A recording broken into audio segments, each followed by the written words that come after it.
Hello. Today we're talking about the standard form of a line. This is one way to represent algebraically how to form a line graphically.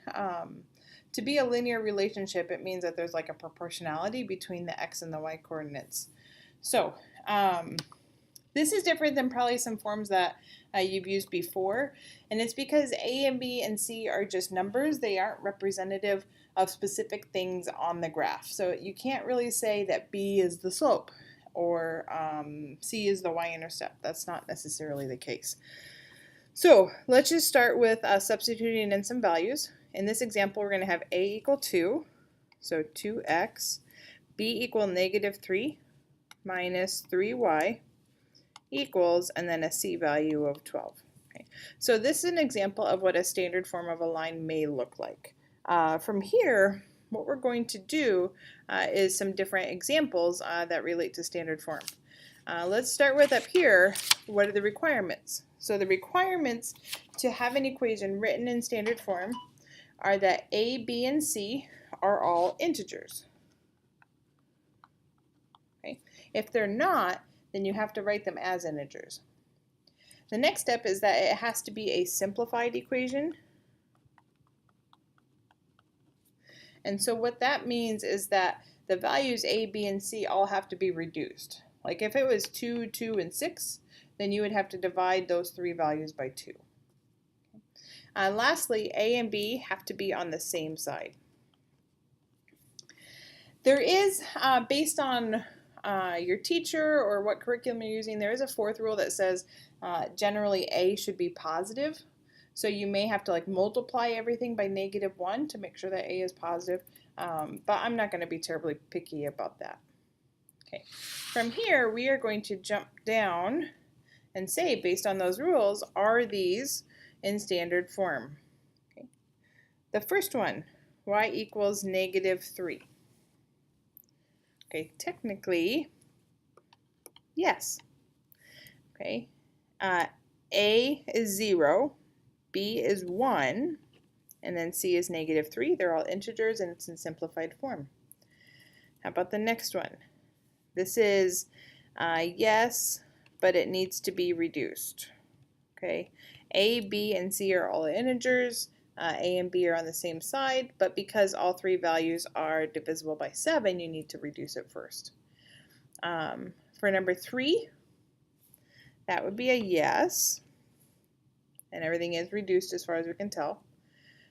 B, technically yes, but you need to multiply by 3, and so what that would do is get rid of that fraction, but the a and b are on the same side. Okay, and the last one is yes, but we need to move the -7x to the other side. So there's really only 1 and 3 that we can say they are standard form in their current status. 2, 4, and 5, yeah, they need a little bit of work to be written as standard form. Okay, so let's do an example of how to write something in standard form. If you're given y equals 3 halves x plus 8, what we can do is think about what we need to have. The first step is that a, b, and c all have to be integers. So we need to deal with this 3 halves issue. The easiest way to do that would be to just multiply everything by 2, and that would get rid of that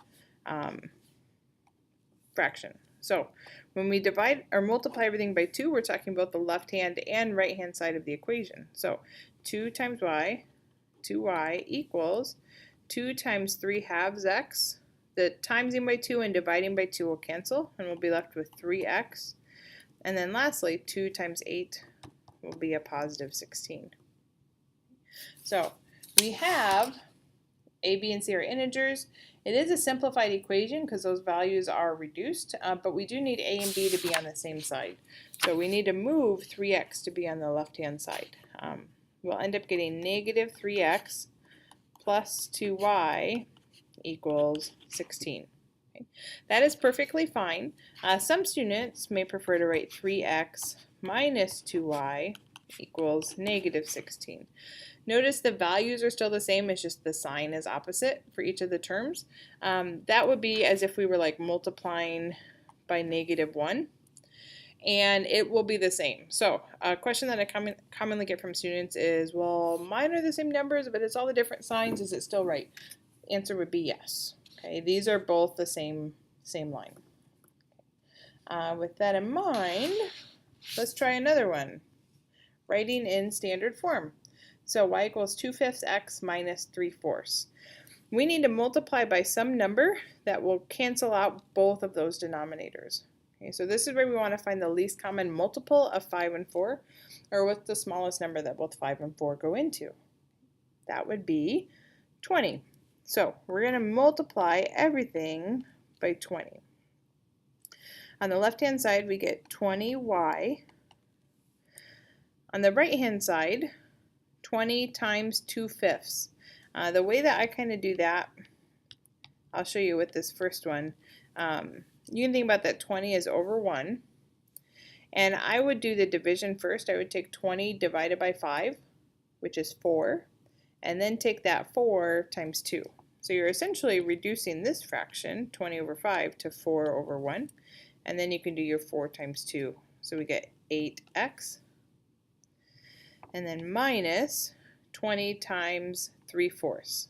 Okay, we're going to do that same trick again. So 20 divided by 4 is 5. We're going to take 5 times 3 and get 15. Okay, as long as you multiply by the least common multiple, these should all be in reduced form. Okay, so the last thing we need to do is move the a term. So negative 8x plus 20y equals negative 15.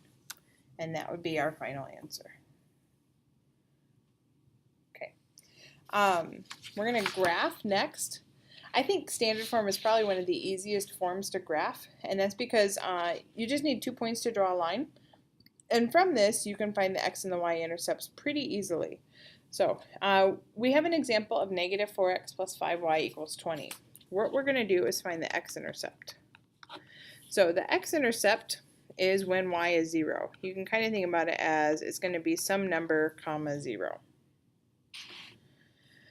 If y is 0, then this whole term goes away, and we essentially have negative 4x equals 20.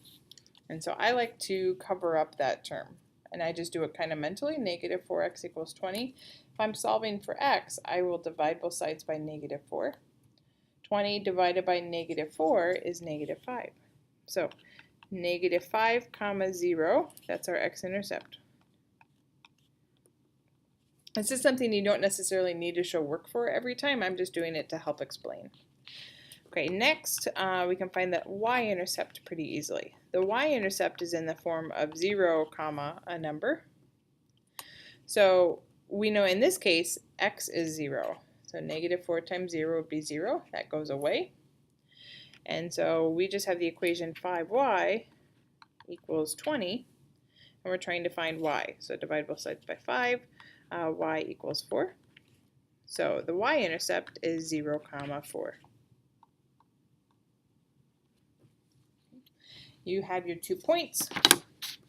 You can draw in your line.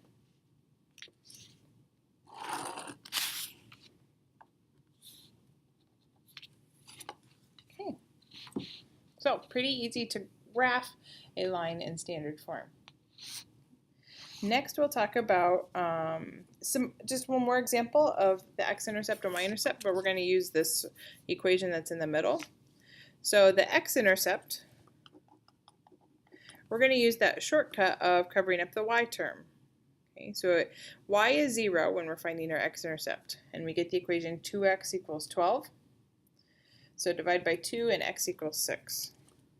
So what we did was cover up the y term, and so we got 2x equals 12. So 6 comma 0 is the x-intercept. For the y-intercept, what we'll do is cover up the x term. So y-intercept occurs when x is 0. So make sure you're only covering up the 2x, that you don't cover up that negative. The negative is part of the y term. Okay, so we get the equation negative 3y equals 12. We'll divide both sides by negative 3, and y is -4. So 0, -4 would be our y-intercept. Okay.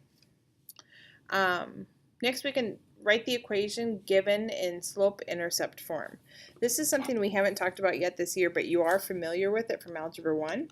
Y equals mx plus b. So the m is the slope, and then the b is the y-intercept.